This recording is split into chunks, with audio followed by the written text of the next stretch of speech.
ಕಳೆದ 9 ತಿಂಗಳಿನಿಂದ ಬಾಹ್ಯಾಕಾಶದಲ್ಲಿ ಸಿಲುಕಿದ್ದ ಗಗನಯಾತ್ರಿ ಸುನಿತಾ ವಿಲಿಯಮ್ಸ್ ನಿನ್ನೆ ಬೆಳಗಿನ ಜಾವ 3:27ಕ್ಕೆ ಭೂಮಿಗೆ ಮರಳಿದ್ದಾರೆ.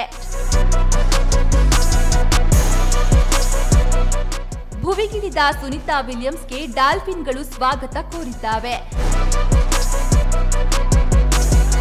ಸುನಿತಾ ವಿಲಿಯಮ್ಸ್ ಜೊತೆಗೆ ಗಗನಯಾತ್ರಿಯಾದ ಬುಚ್ ವಿಲ್ಮೋರ್ ಕೂಡ ವಾಪಸ್ ಆಗಿದ್ದಾರೆ. ಈ ಮೂಲಕ ತಮ್ಮ 9 ತಿಂಗಳ ಸುದೀರ್ಘ ಬಾಹ್ಯಾಕಾಶ ಯಾನಕ್ಕೆ ಮುಕ್ತಿ ಹಾಡಿದ್ದಾರೆ.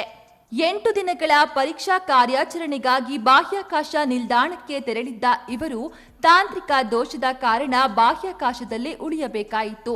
296 ದಿನಗಳ ಕಾಲ ಬಾಹ್ಯಾಕಾಶದಲ್ಲೇ ಕಳೆದು ಇತಿಹಾಸವನ್ನೇ ನಿರ್ಮಿಸಿದ್ದಾರೆ. ಸುನಿತಾ ಅವರನ್ನ ಸ್ಪೇಸ್ ಎಕ್ಸ್ನ ಡ್ರ್ಯಾಗನ್ ವಿಮಾನ ಕರೆತಂದಿದೆ. ಕ್ರೂ 10 ಬಾಹ್ಯಾಕಾಶ ವಿಜ್ಞಾನಿಗಳು ಅವರಿಬ್ಬರನ್ನು ಸುರಕ್ಷಿತವಾಗಿ ಭೂಮಿಗೆ ಕರೆತಂದಿದ್ದಾರೆ. ಸುನಿತಾ ವಿಲಿಯಮ್ಸ್ ಕ್ಯಾಪ್ಸುಲ್ನಿಂದ ನಗುನಗುತ್ತಾ ಕೈ ಬೀಸುತ್ತಾ ಹೊರಬಂದಿದ್ದಾರೆ. 9 ತಿಂಗಳ ಕಾಲ ಬಾಹ್ಯಾಕಾಶದಲ್ಲೇ ಕಾಲ ಕಳೆದಿರುವ ಸುನಿತಾ ವಿಲಿಯಮ್ಸ್ ಆರೋಗ್ಯದಲ್ಲಿ ಏರುಪೇರಾಗ್ತಿದೆ. ಚಿಕಿತ್ಸೆಗೆ ವಿಲಿಯಮ್ಸ್ ಅವರನ್ನ ಹೂಸ್ಟನ್ಗೆ ಕರೆದೊಯ್ಯಲಾಗಿದೆ. ಇದಲ್ಲದೆ ಇನ್ನುಳಿದ 3 ಗಗನಯಾನಿಗಳಿಗೆ ಫ್ಲೈಟ್ ಸರ್ಜನ್ಗಳು ವೈದ್ಯಕೀಯ ಪರೀಕ್ಷೆಯನ್ನ ನಡೆಸಿದ್ದಾರೆ. ಬಾಹ್ಯಾಕಾಶದಲ್ಲಿ ಕಷ್ಟಪಟ್ಟು ದಿನ ಕಳೆಯುತ್ತಿದ್ದ ಸುನಿತಾ ಕ್ಯಾಲರಿಯುಕ್ತ ಆಹಾರಗಳನ್ನ ಸೇವಿಸಿ ಆರೋಗ್ಯವನ್ನ ರಕ್ಷಣೆ ಮಾಡಿಕೊಳ್ತಿದ್ರು.